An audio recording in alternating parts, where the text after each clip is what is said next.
Une affluence record de 52 000 visiteurs, une programmation de 130 spectacles dont une dizaine d'imprévisibles, des campings remplis de festivaliers et une météo clémente, voilà ce qui a caractérisé cette 15e édition du Festif de Baie-Saint-Paul. Plusieurs festivaliers d'ici et d'ailleurs se sont déplacés pour participer aux 4 jours de festivités. Vous venez de quel endroit, les gars? Illocourt! Je viens de France, de Bourges, en plein centre de la France. Des Hautes-Laurentides à Mont-Laurier. TVCO a recueilli des commentaires quant à l'appréciation des visiteurs sur l'organisation du festival. C'est toujours, je pense, vraiment bien organisé. J'ai jamais rien à dire. Je veux dire, tant au niveau de la propreté des endroits, on voit vraiment qu'il y a beaucoup d'efforts que tout le monde met pour garder les lieux propres et sécures, mais aussi la diversité des choses à faire dans le festival. C'est vraiment accessible, autant les familles, les jeunes, les plus vieux. C'est vraiment accueillant pour tout le monde, j'ai l'impression. Volonté de faire en sorte que la production de déchets soit moindre. Là. Conscience environnementale. Oui, puis on soit des courriels fréquents, là, puis, on nous prépare, OK? Pas au festif en vélo, laisse ta voiture à la maison, apporte ton verre, trie tes déchets dans le bon bac, tu sais. Il y a vraiment, des fois, ça reste juste une intention. Là, on sent qu'il faut que ça passe à la pratique. Ça, j'aime ça. Valeur familiale quand même, je dirais. Là, il y a beaucoup de familles, la place, les enfants ont leur place partout. Là, ils ont des jeux, ça c'est vraiment le fun. C'est vraiment propre aussi. On va se le dire, j'ai l'impression que les gens se ramassent vraiment, vraiment beaucoup. Puis ça, je suis contente de voir ça. Je dirais communauté aussi, j'ai l'impression que tous les kiosques de nourriture, c'est des trucs très, Charlevoix, la micro de Charlevoix est mis de l'avant. Il y a des spectacles dans des cours horaires de des gens qui participent un peu aussi à l'ambiance festive. Vraiment impressionnant. Là. Moi, j'ai jamais vu un festival comme ça, à air ouverte, qu'on peut juste se promener puis tomber sur des shows. Puis il y a plein de choses gratuites, c'est super accessible. Ben, j'adore. Là. Moi, je trouve ça incroyable que les résidents de Baie-Saint-Paul nous accueillent en aussi grand nombre. C'est juste incroyable. TVCO a rencontré Mme Jessica Crossan, qui est professeure de sociologie au Centre d'études collégiales de la Malbaie, afin de discuter du mémoire de maîtrise qu'elle a réalisé sur le Festif de Baie-Saint-Paul. J'ai réalisé que cette relation-là entre les festivaliers locaux, les gens qui venaient de la communauté puis qui étaient festivaliers, et le festif, il y avait quelque chose de spécial qui était tissé à ce niveau-là, puis que sociologiquement, puis c'est dans la mesure où je faisais une étude là-dessus, ça devenait vraiment intéressant. Il y avait quelque chose à souligner, à aller pousser puis à analyser. L'étude réalisée par Mme Crossan permet de cerner les réussites de l'événement devenu un incontournable de l'été en Charlevoix et les enjeux potentiels qui pourraient impacter son avenir. Il y a aussi une expérience vibrante qui se vit, une expérience qui est communautaire parce que les gens se reconnaissent, ils savent, ils se voient.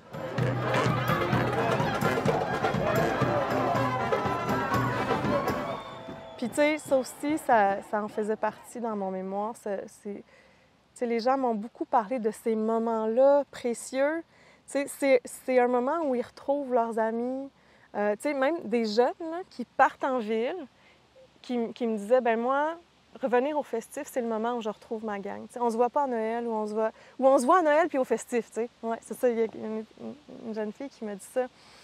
Puis, ça devient un moment de fête, mais aussi un moment de rassemblement ritualisé, en fait, en quelque sorte. Oui. Ça devient un rituel, puis pour plusieurs, ce rituel-là est vraiment important, puis ça marque leur vie, les cycles du temps. Je suis jamais allé dans les shows principales, mais le feeling, l'intensité, le monde qui sont là, on fait des retrouvailles d'ancienneté du secondaire qu'on retrouve puis qu'on parle, puis c'est vraiment le fun. Le social, surtout, c'est vraiment le fun. Voir du monde qu'on n'a pas vu depuis un certain temps, on se rassemble tout ensemble. C'est un événement rassembleur. Ouais. C'est un événement rassembleur. On voit des personnes qui ça fait plusieurs années qu'on n'a pas vues, puis on est toujours heureux de les voir.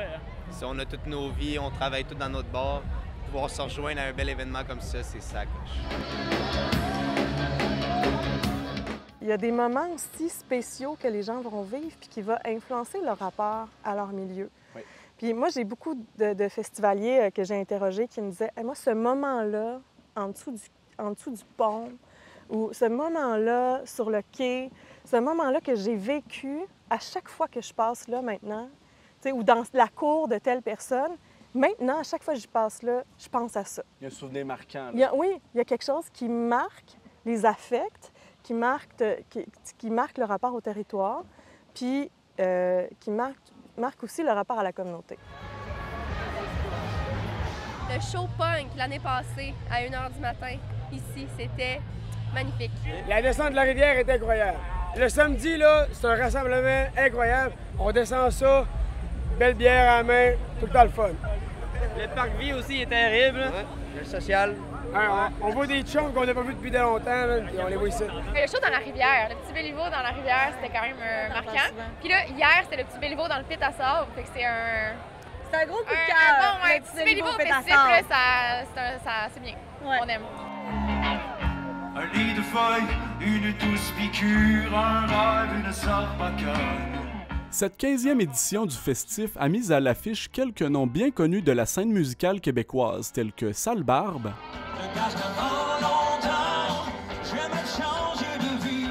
Émile Bilodeau,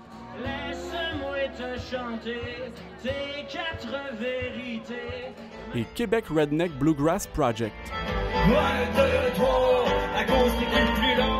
Dans mes interviews, je me suis rendu compte que les festivaliers locaux sont rendus à un point où ils font confiance à Clément, en fait. Ils font confiance au festif. À l'équipe d'organisation. Bien, oui, l'équipe, mais c'est Clément souvent qui fait la programmation. Là. On peut dire que c'est quand même le master of de programmation, mais il y a comme une confiance presque aveugle qui disent, ils en sont venus à se dire, moi, j'ai confiance en cette programmation-là, puis peu importe, là, on peut me donner n'importe quoi, je vais y aller. Puis les gens, ils en sont venus à avoir là-dedans une certaine découverte.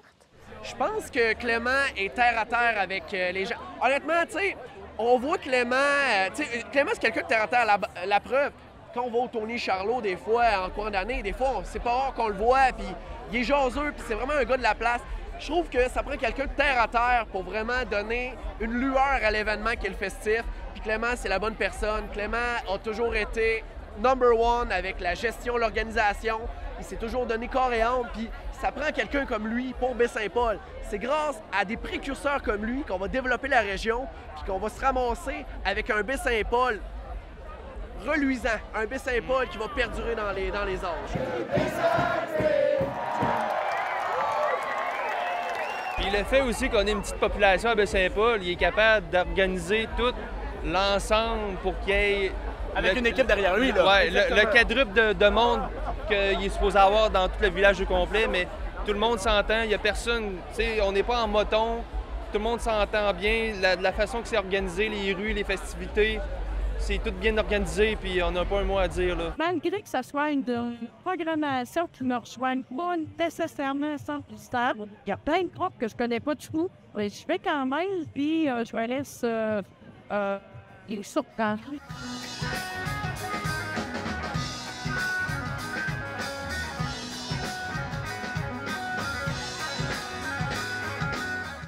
Le festif, c'est également une histoire de gens dévoués qui s'impliquent dans l'organisation de l'événement. Au niveau bénévole, ça a été comment le recrutement cette année? Ça a bien été. On a besoin de 415-420 bénévoles. On les a presque tous. Il y a toujours des petites annulations, mais ça a bien été. Les gens ont le goût de s'impliquer.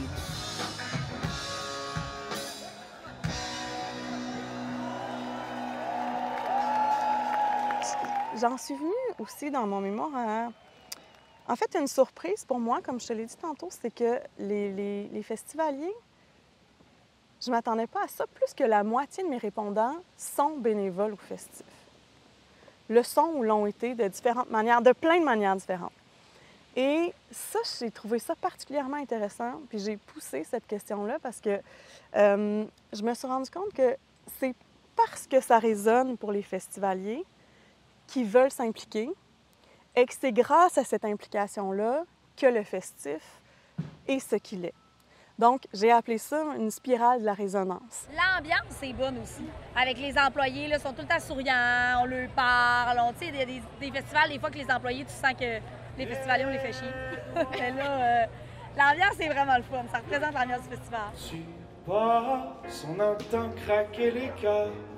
On entend craquer les cœurs autour de toi.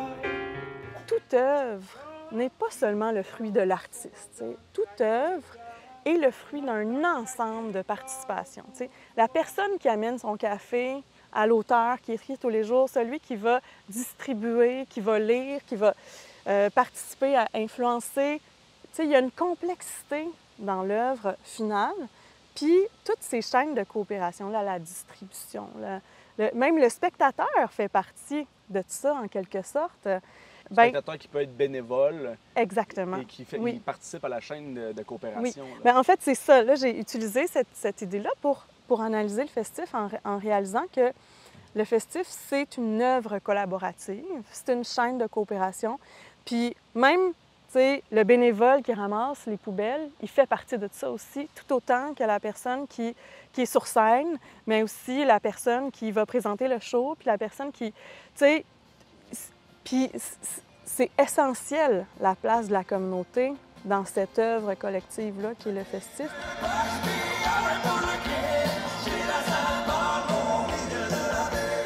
Le festif, c'est rendu un festival assez énorme, là. Donc c'est un bon défi, mais là, on a vraiment une équipe absolument incroyable, là, digne des plus grands festivals. Donc là, la fébrilité prend plus de place. C'est quoi votre plus grande fierté là, pour cette 15e édition? Je dirais que c'est de continuer à être capable de livrer quelque chose qui nous distingue. On a une belle programmation assez différente. Il y a beaucoup de propositions très originales. On est fiers aussi de réussir à continuer à avoir l'appui de la population. Hier, c'était l'ouverture au parvis, puis on a vraiment senti le support des gens d'ici. L'organisation du festif a toujours travaillé très fort pour être là pour la communauté, pour réfléchir à comment garder ces liens-là positifs. Il y a eu plusieurs enjeux, il y a eu des défis, mais somme toute, ils ont toujours fait des efforts. Ça rend Baie-Saint-Paul vivant. Honnêtement, le festif, c'est ça l'avantage. On est là, on profite en tant que gens de région, ça met de la vie dans la région, puis non seulement ça, mais ça a des belles retombées économiques. Moi, je suis complètement d'accord avec ça, puis j'espère que ça va durer pendant les prochaines années. Moi, j'ai des enfants qui ont 14 et 16 ans, donc c'est sûr que les premières éditions du festif, moi, j'étais maman temps plein avec ma petite poussette, fait que on regardait ça des coulisses, mettons. OK? On restait dans la rue, mais on ne rentrait pas sur les sites. Là, mes enfants sont grands. Eux-mêmes sont au parvis avec leurs amis. Ils chillent, ils adorent ça. Fait que là, je suis une festivalière très active. J'ai passe, je profite des imprévisibles.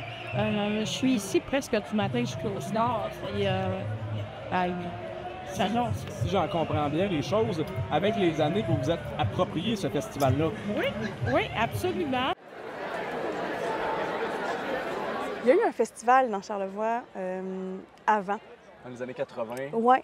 Ce festival-là est mort au moment où la population a commencé à partir dans la communauté parce que... Puis ça, je l'ai trouvé dans un autre mémoire de maîtrise que j'ai lu. J'ai lu mon différent mémoire, puis c'est un des 4 facteurs vraiment importants pour la réussite d'un festival, là, de cette relation-là est vraiment importante. Puis le jour où les gens de la communauté ne seront plus dedans, je pense pas que ça pourrait fonctionner.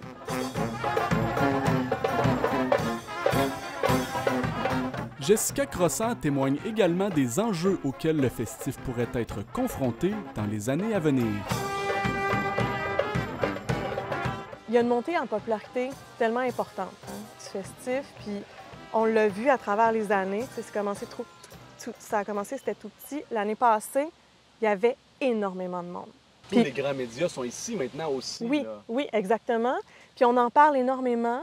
Donc, il y a ce danger-là de à quel moment est-ce qu'on tombe du mauvais côté, où il se met à avoir du grabuge, où il y a des festivaliers qui sont irrespectueux, où ça vient à déranger la communauté.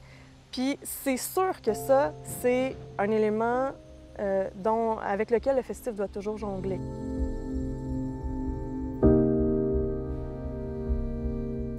Un autre enjeu économique s'insère dans l'analyse sociologique de la jeune professeure.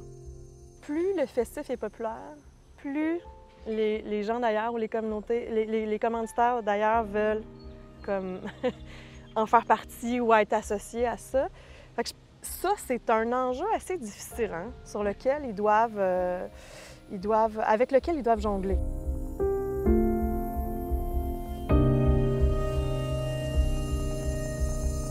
Je pense que des fois, même, ils font des choix qui sont plus écologiques, qui sont plus...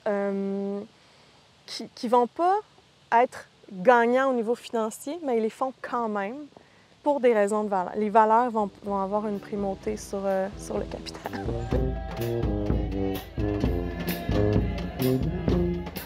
La 16e édition du Festif de Baie-Saint-Paul se tiendra du 17 au 20 juillet 2025.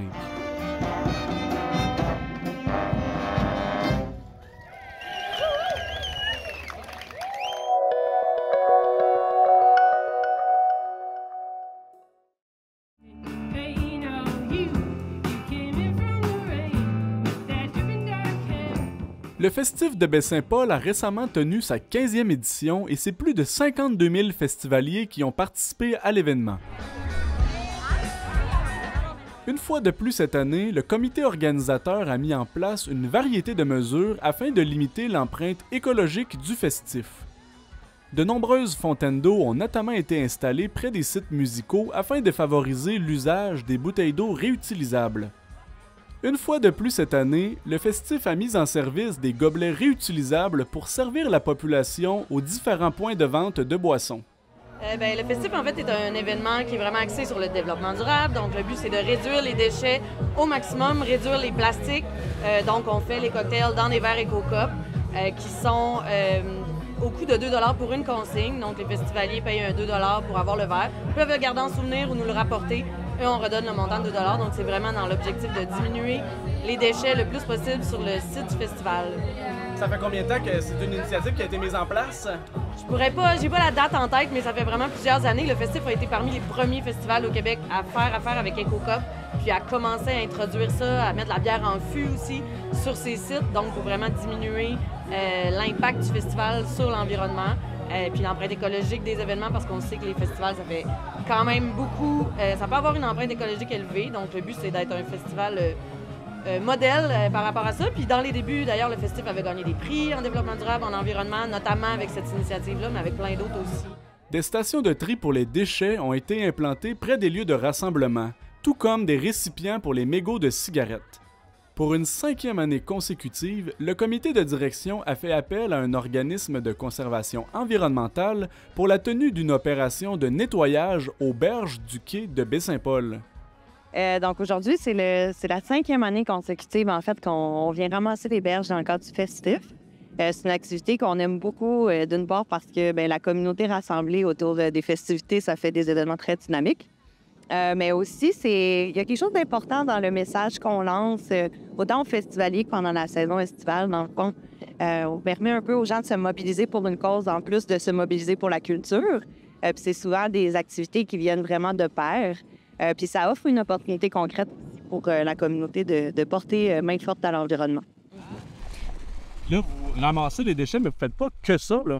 Exactement. On va venir les caractériser. Donc, en fait, là, on a un protocole de caractérisation qu'on développe depuis 5 ans qui nous permet vraiment de monter le portrait, en fait, de la pollution plastique du système hydrographique du Saint-Laurent, donc des Grands Lacs jusqu'à l'Atlantique dans le golfe du Saint-Laurent. Ça nous permet un peu de comprendre, qu'est-ce qu'on retrouve chez nous, sur nos berges, et savoir aussi où sont les concentrations, en fait, de déchets qui peuvent se ramasser. On peut faire des liens avec les corrélations des courants marins, les rejets d'eau usée. Puis par la suite, en fait, là, trouver en fait des actions pour avoir un plan de dépollution ou mettre nos efforts pour concentrer nos efforts à un endroit. Concrètement, c'est quoi les corrélations auxquelles vous arrivez, les conclusions? Qu'est-ce que vous arrivez comme résultat? Est-ce qu'il y a plus de déchets ici? Est-ce qu'il y a plus de déchets ailleurs? Une première grande tendance qu'on a pu remarquer, en fait, là, on a monté le portrait de la pollution plastique là, cette année, on l'a lancé au printemps, puis on a pu remarquer que le plastique est omniprésent. Donc, peu importe où on se retrouve, même en milieu éloigné, qu'en milieu urbain, en milieu insulaire, c'est sûr à 100% qu'on va retrouver un déchet plastique. Donc ça, c'est la première tendance qu'on a pu remarquer. Ensuite, il y a l'impact des courants marins qui va un peu acheminer les déchets vers l'Atlantique. Donc, on voit une concentration des déchets qui augmente plus on s'éloigne, en fait, de l'estuaire. Donc, la concentration va augmenter, évidemment, autour des centres urbains, mais également vers le Golfe et l'Atlantique, ce qui indique vraiment que nos déchets sont transportés vers l'océan Atlantique. Donc, des endroits qui sont très peu peuplés. Exactement. Mais des gens, des petites communautés qui voient beaucoup plus de déchets. Exactement. Ça arrive chez eux un peu par les marées, les aléas environnementaux. Ensuite, il y a les utilisateurs localement, d'où c'est si important de se mobiliser dans le cadre de festivals comme le Festif. Il y a tellement de gens, il y a tellement d'utilisateurs, d'usagers que ça laisse une trace. Donc, de leur montrer un petit peu qu'est-ce qu'on retrouve sur le terrain, sur le littoral, puis de montrer l'impact qu'on peut avoir collectivement, bien ça aussi, c'est significatif, puis ça aide à prévenir la pollution. Exact. Puis on peut dire aussi que pendant la saison estivale, on va venir vraiment augmenter notre consommation de plastique à usage unique. Donc, on y va pour le rapide, on va aller chercher une sandwich à une épicerie ou tout ce qui est plus en contenant. Puis au bout du compte, en fait, on va l'utiliser super rapidement. En moyenne, un plastique à usage unique, on va l'utiliser 5 minutes seulement. Donc, vraiment, c'est tout simplement pour, en fait, le consommer, la chose qu'on a achetée. Donc, puis pendant les vacances, on voit une augmentation, en fait, là, de cette consommation-là. Puis, on a une campagne qui s'appelle Juillet sans plastique, donc pour vraiment sensibiliser les gens pendant leurs vacances, opter pour qu'est-ce qui est plus durable, réutilisable, puis avoir une conscience aussi là, de qu'est-ce qu'on achète là, pendant qu'on est sur la route. Outre le plastique, est-ce qu'il y a autre chose qu'on retrouve beaucoup dans nos environnements naturels? En termes de déchets. Les mégots de cigarettes, par exemple? Oui, exactement. Les mégots, c'est le pire déchet. C'est celui qu'on a le plus recensé. Donc, en quantité, c'est vraiment celui qu'on retrouve le plus. Souvent, on va disposer des mégots de façon rapide, comme si ça se dégradait très rapidement de l'environnement. En fait, les filtres des cigarettes sont composés de cellulose d'acétate, qui est littéralement une fibre plastique. Et celle-ci, après avoir consommé la clope, il va rester environ 5000 produits toxiques. On dit qu'un botch va contaminer environ 500 litres d'eau. Donc, il y a quand même un très gros impact là. Puis, bien, on va utiliser la plage, par exemple, de Baie-Saint-Paul, un peu comme un cendrier. Fait que c'est des habitudes un petit peu à perdre. Puis c'est super important aussi de mobiliser les organismes locaux. Donc aujourd'hui, on est avec le comité ZIP Saguenay-Charlevoix, l'OBV Charlevoix-Montmorency et Apnea City. Donc en fait, les deux organismes environnementaux que je vous ai mentionnés, bien, eux, c'est des experts terrain. Donc pour nous, c'est super important de collaborer avec eux, avoir une méthode de concertation pour vraiment montrer qu'en fait, qu'on travaille ensemble, on est toutes sur la même cause. Donc, c'est eux qui connaissent le mieux leur territoire, leur Baie-Saint-Paul, leur Charlevoix. Donc, ça nous permet aussi de leur demander, par exemple, une proposition où on devrait aller nettoyer. Bien souvent, eux, ils connaissent plus les spots que nous. Donc, c'est à travers... Et aussi, ils connaissent super bien la communauté, donc ils peuvent mobiliser aussi de leur côté, en fait, les gens qui les suivent et tout.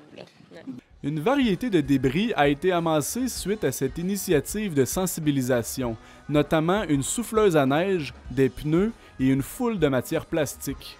On a appris un peu dans la minute qu'il y avait une corvée de nettoyage des berges, fait que nous autres, on était levés tôt un matin.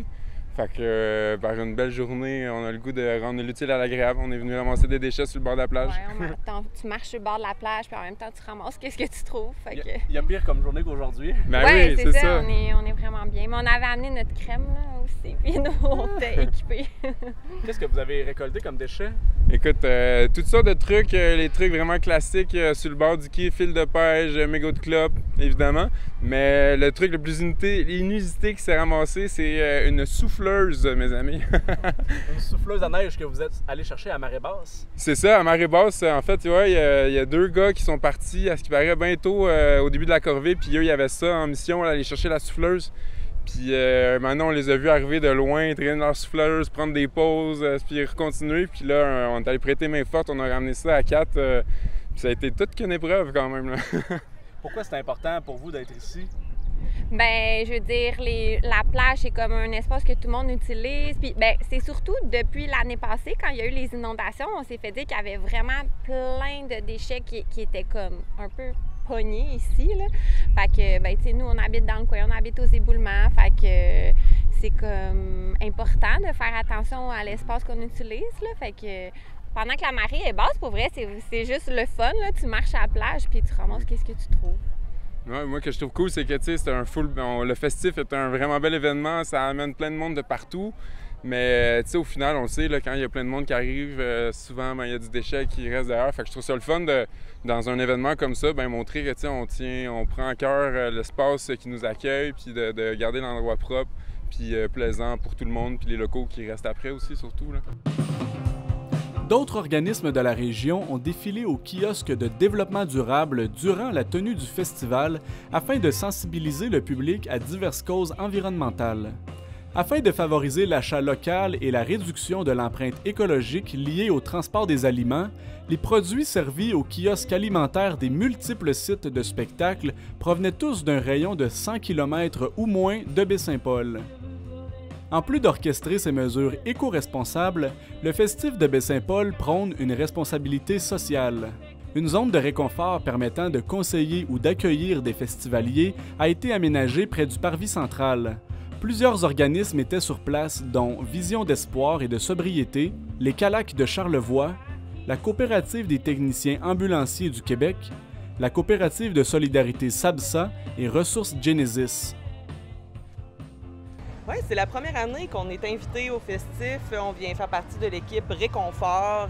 Dans le fond, on a comme mission la prévention, la sensibilisation, autant dans les événements festifs que dans les maisons des jeunes, les commissions scolaires, tout rassemblement festif. Donc, c'est Vision d'espoir de sobriété qui est notre équivalent dans Baie-Saint-Paul qui nous a invités à se joindre à cette édition du festif pour qu'on puisse être une plus grande équipe multidisciplinaire pour couvrir vraiment toutes les scènes puis la durée de la fin de semaine. Sensibilisation à la consommation d'alcool? Consommation de drogue, d'alcool, substances de toutes sortes et de tout genre. Ressources Genesis, c'est particulièrement au niveau des dépendances, fait qu'on va toucher aussi la consommation sans substance. Dans le cas des festivals, on est vraiment plus concentré sur la consommation de substances. Et là, concrètement, moi, je suis une personne qui consomme, je viens vous voir. Qu'est-ce que je peux m'attendre ici?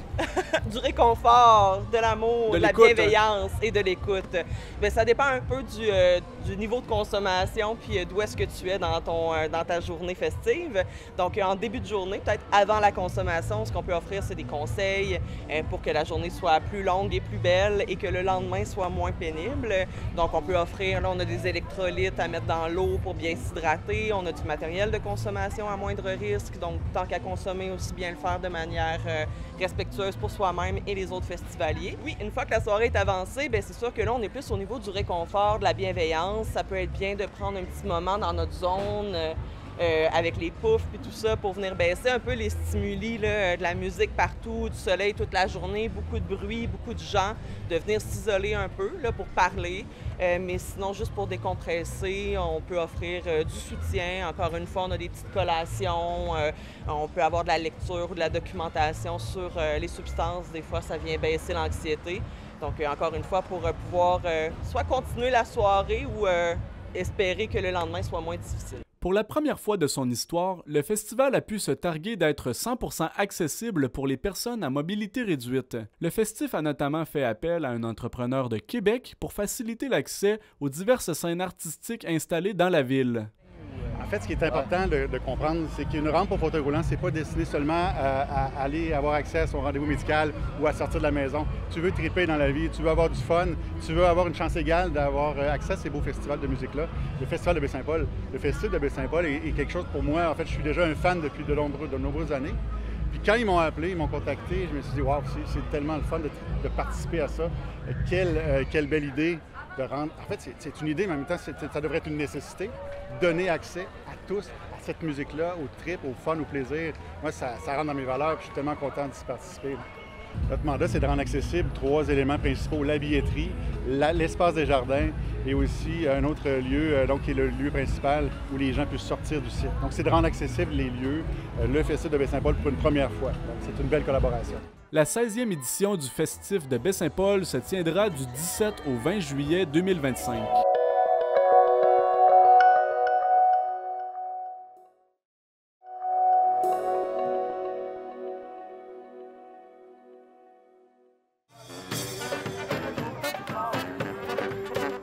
Dans le cadre de cette 15e édition du Festif de Baie-Saint-Paul, l'équipe de TVCO a rencontré Mme Jessica Crossant, professeure de sociologie au Centre d'études collégiales de la Malbaie, afin de discuter d'une étude qu'elle a réalisée sur l'événement devenu un incontournable en Charlevoix durant l'été. Jessica, tu es sociologue de formation. Oui. Donc, mémoire de sociologie qui a débuté quand? C'est quand tu as germé l'idée et quand ça a commencé? Je pense que c'est plus vers 2019-2020. Tu étais déjà enseignante en sociologie? Oui, j'enseignais au cégep de la Malbaie. Plusieurs années la sociologie déjà. En fait, je cherche, parce que j'ai eu une libération pour terminer ma maîtrise, mon mémoire de maîtrise.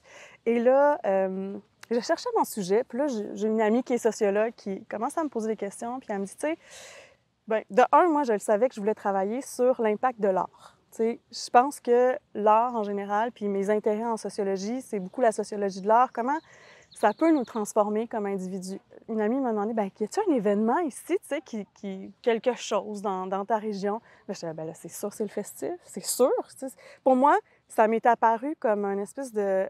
J'en ai eu des frissons, là. J'ai fait, OK, c'est ça que je vais étudier. Je vais m'intéresser à cet événement-là.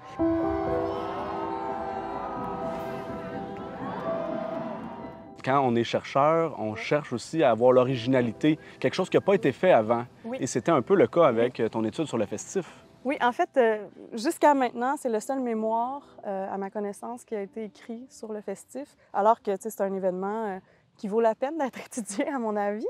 Mais c'est sûr que pour écrire mon mémoire, j'ai d'abord fait une revue de littérature. Donc, je me suis intéressée à toute la littérature qui s'est écrite sur les festivals, l'aspect économique, culturel. Puis suite à cette revue de littérature-là, je trouvais qu'il y avait un trou un peu au niveau de l'expérience culturelle et artistique qu'on pouvait vivre à travers le festival.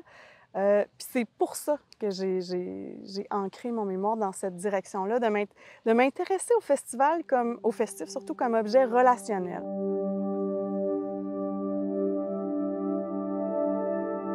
Donc là, 2020, l'idée du mémoire démarre. Tu t'intéresses au festif. Après ça, tu dois déterminer des concepts, des auteurs marquants qui vont s'ancrer au fondement de ton mémoire. Arrive le concept de résonance à travers tout ça? Oui. Est-ce que c'était vers ça que tu te dirigeais au départ, la résonance? En fait, j'ai suivi un séminaire de maîtrise à l'Université Laval, parce que quand on fait une maîtrise, on fait des séminaires. Puis dans ce séminaire-là, il y a un collègue de classe, à un moment donné, je parle de mon idée, mon sujet, qu'est-ce qui m'intéresse, puis il me dit « Va lire Rosa, c'est sûr que ça va t'intéresser. » Hartmut Rosa, qui est un sociologue allemand.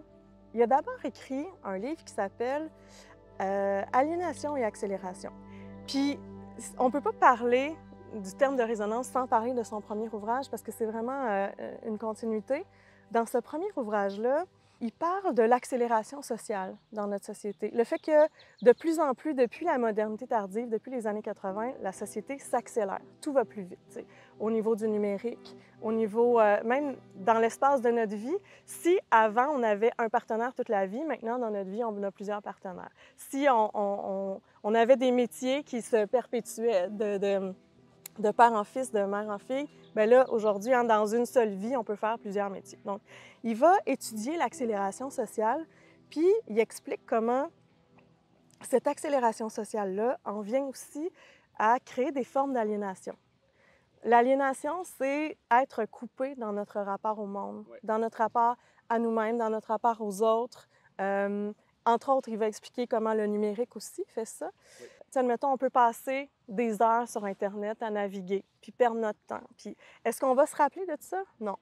T'sais, ça passe de même, puis ça ne va pas avoir une place importante dans nos souvenirs. Donc, il dit que même dans notre rapport aux souvenirs est en train d'être transformé. Ça va moins en profondeur, ça nous marque moins. Oui, ça nous marque moins. Puis ça, c'est une forme d'aliénation, selon lui. T'sais, il parle de notre aliénation au territoire. D'être ancré dans le territoire. De plus en plus, il y a des gens qui peuvent être déconnectés. Les gens s'ancrent moins, apprennent moins à connaître les gens qui y vivent, les institutions qui y sont implantées. Et là arrive après ça la résonance à travers ça. Oui, il faudrait que je vienne, hein, c'est ça. En fait, Rosa, après ça, il va écrire « Résonance, une sociologie de la relation au monde ». Puis il va dire, c'est quoi la solution à l'aliénation? Il dit, c'est pas la décélération, on peut pas décélérer, on peut pas diminuer la vitesse du temps en ce moment, mais il faut raisonner, il faut qu'on trouve la résonance, donc retrouver l'espèce de corde qui vibre entre nous et le monde. Puis, tu sais, il fait vraiment, il prend la vraie image, tu sais, des diapasons, qui est une vraie réponse physique. En fait, si tu prends 2 diapasons, puis que tu en fais résonner un, bien, l'autre diapason va résonner, mais à sa propre tonalité. Ils vont résonner un envers l'autre, donc un avec l'autre, ils vont s'inter-influencer. Fait qu'il dit que c'est ça, dans le fond. La résonance, c'est notre capacité de rentrer en relation avec le monde, d'être touché par le monde et de le toucher à notre tour, tu sais, qu'il y ait quelque chose qui se crée. Puis il dit, ces rapports-là de résonance, on peut les voir aussi, les constater de plein de manières. Par exemple, tu sais, moi, quand je parle de quelque chose puis j'ai des frissons, bien, c'est que je résonne avec quelque chose, tu sais. Même, puis là, on va en venir avec le festif parce que c'est un peu à ça que je me suis intéressée. Concept très large. Et oui. Toi, tu en as fait une étude de cas localisée, bien ancrée dans le territoire. Là. Oui, exactement. Donc, je voulais savoir, est-ce que le festival résonne pour les festivaliers locaux, puis de quelle manière?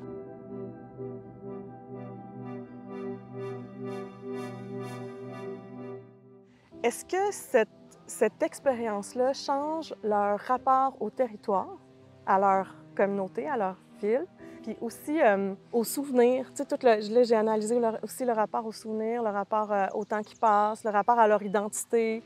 Et puis là, t'en es arrivé un peu en faisant tes entrevues, après ça, en procédant à l'analyse des entrevues. Oui. Ouais. Tu t'es rendu compte qu'il y a une espèce d'espace-temps qui est créé durant le festif de Baie-Saint-Paul. Oui. C'est comme une pause sur le monde qui bourdonne autour de nous, qui va très vite, dans une société qui nous demande d'être de plus en plus productive. Oui. Durant un espace-temps de 4 jours, ancré au centre-ville de Baie-Saint-Paul, et au contour de la ville aussi, il y a quelque chose qui se met sur pause. Il y a quelque chose qui se met sur pause, mais il y a aussi une expérience vibrante qui se vit, une expérience qui est communautaire, parce que les gens se reconnaissent, ils savent, ils se voient. Il y a des moments aussi spéciaux que les gens vont vivre puis qui vont influencer leur rapport à leur milieu. Oui. Puis moi, j'ai beaucoup de festivaliers que j'ai interrogés qui me disaient hey, « Moi, ce moment-là, en dessous du pont, ou ce moment-là sur le quai, ce moment-là que j'ai vécu à chaque fois que je passe là maintenant, ou dans la cour de telle personne, maintenant, à chaque fois que je passe là, je pense à ça. »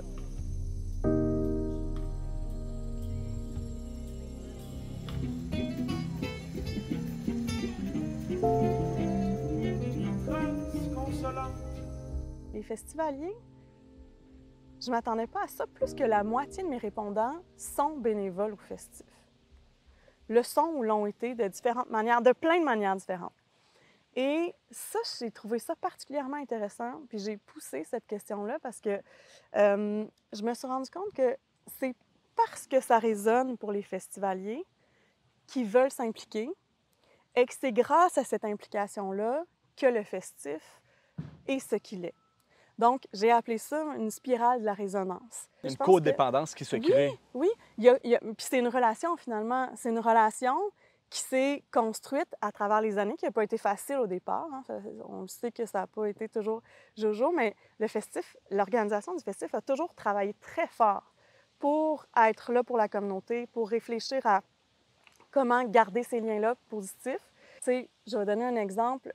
On s'est rendu compte à un certain moment que les billets partaient très vite, hein, parce que là, ça a grandi le festif rapidement, puis que même les personnes locales n'arrivaient pas à avoir des billets. Fait que là, ça a vraiment créé une certaine frustration dans la population, mais la réponse du festif, ça a été quoi? Ça a été « Hey, on va faire une prévente locale pour les gens d'ici. 50% des billets, c'est pour la communauté. » Donc ça, c'était un geste très fort pour démontrer vous êtes important, on a besoin de vous, on est là pour vous aussi. Puis ça a participé. Hein? Puis il y a plusieurs gestes comme ça qui ont été posés pour conserver cette relation-là. En fait, une des conclusions de mon mémoire de maîtrise, c'est que j'explique que c'est en fait, cette relation-là est essentielle pour la survie d'un festival. Il y a eu un festival dans Charlevoix avant. Dans les années 80? Oui. Puis là, j'ai un blanc du nom de ce festival. Les fêtes... Oui, c'est les fêtes... Non, c'est les fêtes forêt. Quelque chose qui ressemblait dans ce sens. Bien, ce festival-là est mort au moment où la population a commencé à partir dans la communauté parce que...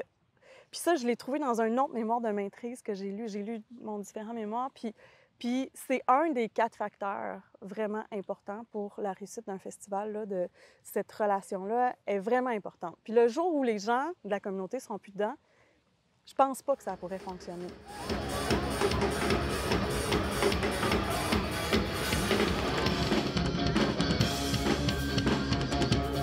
Ma première partie, je m'intéresse à la résonance. Je décris tout ça, comment chez les festivaliers ça résonne. Et la deuxième partie de mon mémoire, je suis allée complètement avec un autre auteur qui n'est même pas de la même école de pensée. C'est Howard Baker, qui est un sociologue américain, qui il a écrit un ouvrage qui s'appelle « Les mondes de l'art ». Puis là, lui, il se dit, moi, je mets l'art sur le plancher des vaches. Puis je vais vous dire comment ça fonctionne, le monde de l'art. Au-delà de toute la mythologie, c'est l'artiste qui crée comme ça des œuvres, mais comment ça se passe pour vrai? C'est quoi les réseaux de distribution? C'est quoi le monde des conventions? C'est quoi? Etc. Puis là, moi, j'ai utilisé 2 principaux concepts qu'il va expliquer dans les mondes de l'art, dont le monde des conventions, la question des conventions. Donc, en art, admettons, on va prendre une œuvre musicale. C'est sûr que pour faire une œuvre musicale, une chanson, il faut... on n'a pas le choix d'utiliser certaines conventions, des tonalités, des rythmes. Il y a une tradition qui se crée à travers ça, mais c'est comme, comment on pourrait dire ça, une convention, des règles informelles à respecter des un peu. Règles. Là. Mais si tu fais trop des règles, si tu es trop dans les conventions, ça donne la musique d'ascenseur. Ça donne la musique qui ne va pas venir nous troubler trop. Il n'y a pas d'originalité. C'est ça. Puis si tu vas trop à l'extérieur des conventions, là, tu fais une musique comme qui n'a pas de rythme, qui n'a pas des sons n'importe quoi aléatoires, bien, ça ne sera pas intéressant non plus. Fait que dans le fond, l'art, c'est d'être dans les conventions, mais d'en sortir. Trouver l'espèce de lieu où on va déconstruire les conventions juste assez, mais pas trop. Et moi, dans le fond, c'est un des éléments que j'ai analysé dans le festif. Là, le festif possède ce grand... comment je pourrais dire unicité. Ça? Cette unicité de déconstruire les conventions d'une manière fort intéressante, ce qui crée la résonance, en fait. T'sais, dans le fond, c'est un peu ça. J'essaie de... OK, la résonance, ça a l'air un peu magique, mais qu'est-ce qu'ils font un festif pour vrai, pour que ça marche de même? Fait que là, j'analyse ça. T'sais, entre autres, les scènes qui sont un peu partout dans la ville, qui sont en des... Puis même l'aspect de surprise, tu sais, des spectacles, des shows surprises. Des imprévisibles. Des imprévisibles. Cet aspect-là crée chez les festivaliers une espèce d'excitation du renouveau de où est-ce que ça va être, puis on ne le sait pas. Tu sais, c'est comme une surprise. Le fait qu'il y ait plusieurs scènes dans la ville aussi, ça contribue. Puis, tu sais, quand on parle d'une scène qui était dans la rivière, on parle-tu d'une déconstruction des conventions scéniques? Tout à fait, tu sais. Puis en ça, je pense que, puis je l'ai affirmé dans mon mémoire, le festif, c'est une œuvre d'art, en fait. Tu sais, un festival peut être comme une œuvre d'art, en fait. Collective. Collective.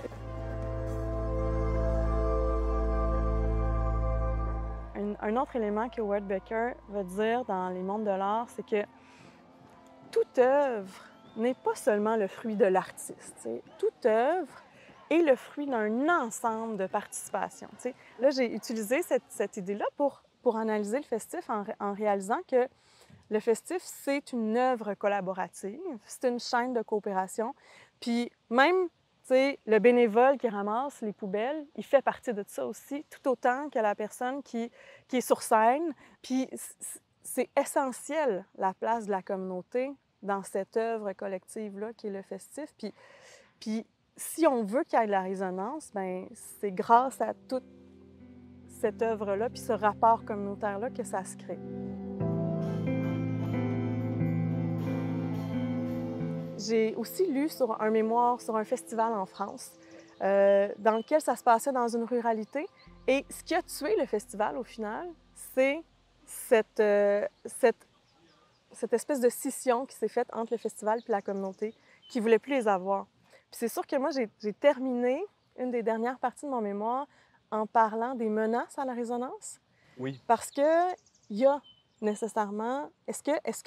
On peut se questionner, le festif, va-tu continuer?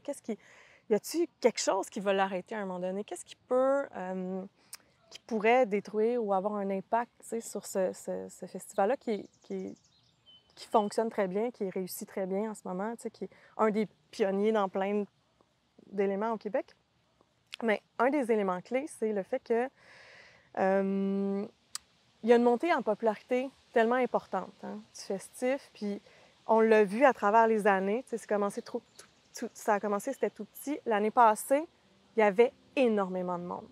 Donc, il y a ce danger-là de à quel moment est-ce qu'on tombe du mauvais côté, où il se met à avoir du grabuge, où il y a des festivaliers qui sont irrespectueux, où ça vient à déranger la communauté.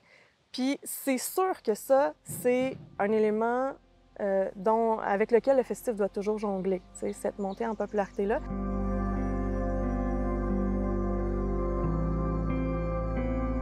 J'ai évalué aussi c'est quoi les valeurs du festif. J'ai ressorti dans les entrevues quelles valeurs est-ce qu'on me nomme comme étant importantes, entre autres pour les membres d'organisation. Puis là-dedans, il y a l'accessibilité. Puis le fait qu'on veut être, que le festif, on veut qu'il soit accessible, même si les gens n'ont pas d'argent, on veut qu'ils puissent venir. Oui. Donc, 45 % de la programmation est gratuite. Oui. Comment qu'on jongle avec ça? Une programmation gratuite avec une hausse en popularité, avec des gens qui viennent puis qui pourraient ne pas avoir de billets. Parce que ça, c'est un des éléments. Puis, tu sais, ça, c'est une des grandes difficultés parce que je pense que cette valeur-là est tellement essentielle pour eux et elles qu'ils ne veulent pas l'enlever. Mais c'est un danger aussi qu'à un moment donné, bien là... Un autre des dangers, je te dirais, que j'ai ressorti dans les menaces à la résonance, c'est le phénomène de professionnalisation. Oui. Parce qu'on est parti avec des jeunes, sans trop d'expérience, qui partent un festival un peu sur la go comme ça, avec des idées de grandeur, des belles idées de grandeur. Et beaucoup de bénévoles. Beaucoup de bénévoles. Éventuellement, avec la montée en popularité, le fait que ça a grossi, ils n'ont pas eu le choix de se professionnaliser. Donc, les valeurs de départ qui étaient là, tu sais, l'accessibilité, le fait d'être en lien avec la communauté, toutes l'égalité, il y a beaucoup de valeurs qui ont été promulguées. Puis ça pourrait aussi être un danger. Hein? Il y a des gens, d'ailleurs, qui rentrent dans l'organisation. Est-ce que ça peut changer? Est-ce que ça peut transformer de devoir gérer des budgets qui sont énormes aussi de plus en plus? De devoir accepter des commanditaires qui ne sont plus les commanditaires locaux. Est-ce qu'il y a une compétition là-dedans? Tout ça, c'est des enjeux aussi qui peuvent se présenter. Oui. Puis qui se sont déjà présentés, là.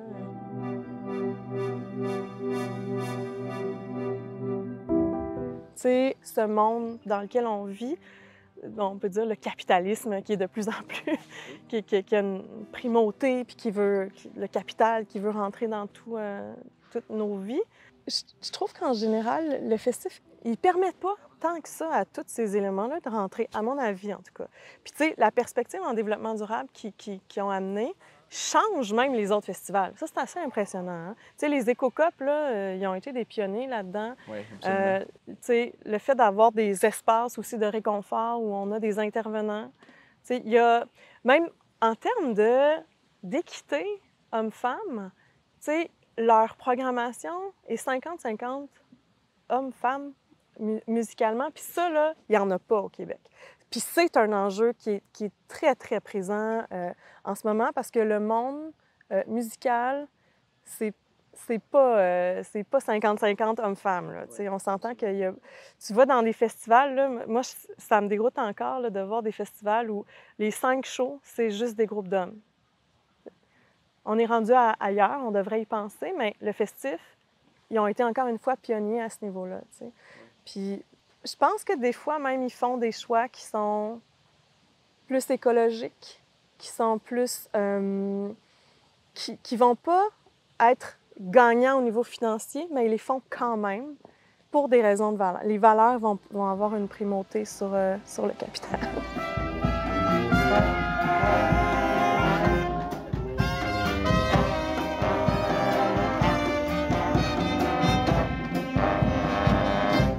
Merci beaucoup, Jessica, d'avoir été avec nous aujourd'hui.